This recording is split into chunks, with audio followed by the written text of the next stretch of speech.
Your body cams will be transmitting that. The police will be on their best behavior because we're constantly recording, watching and recording everything that's going on. Citizens will be on their best behavior because we're constantly recording and reporting everything that's going on.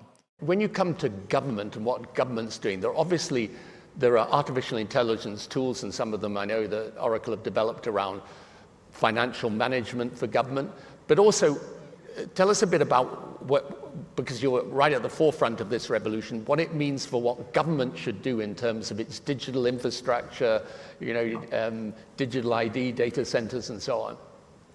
How do you take advantage of these incredible AI models?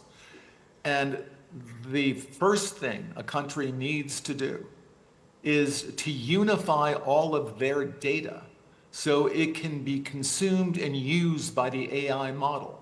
You have to take all of your healthcare data, your diagnostic data, your electronic health records, your genomic data. And in the Middle East, in the UAE, for example, they're incredibly rich in data. They have a lot of population data. The NHS in the UK has an incredible amount of population data, but it's fragmented. It's not easily accessible by these AI models. We have to take all of this data we have in our country and move it into a single, if you will, unified data platform.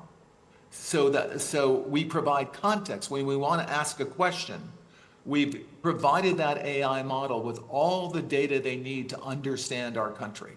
So that's the big step. That's kind of the missing link.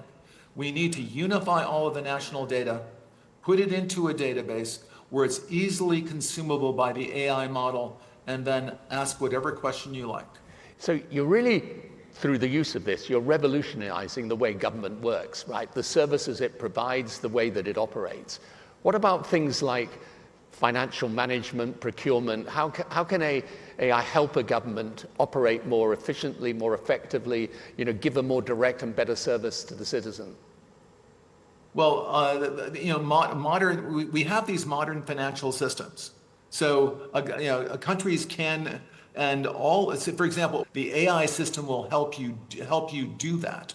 But again, the secret is to get all of that data in one place. Without having the basic data, it cannot answer the question about your country. I think countries are very uncomfortable with keeping their data in other countries' data centers. So I think part of our essential infrastructure, just like airports obviously need to be in our country, or they're not terribly useful. Ports need to be in our country, and they're not terribly useful. Data centers, because of the privacy requirements around the data, need to be in our countries, or they're not terribly useful. They need to be in our countries, but they also need to be secure. And there are new technologies right now. This is the last year you will ever log on to an Oracle system with a password.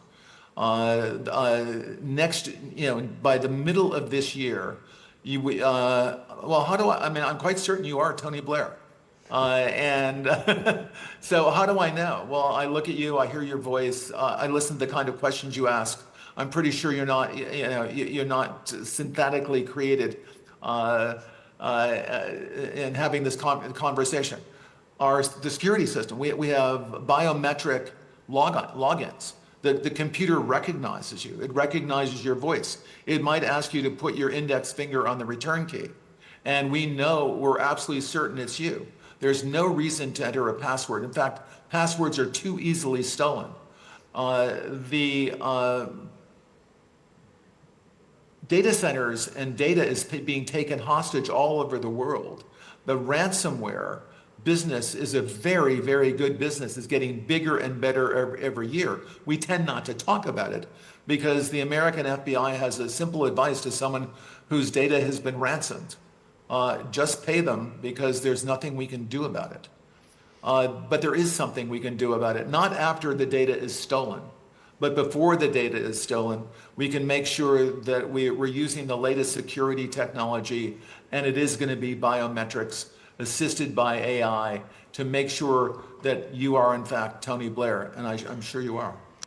Now, I would love to have lived to be 150 years old. Well,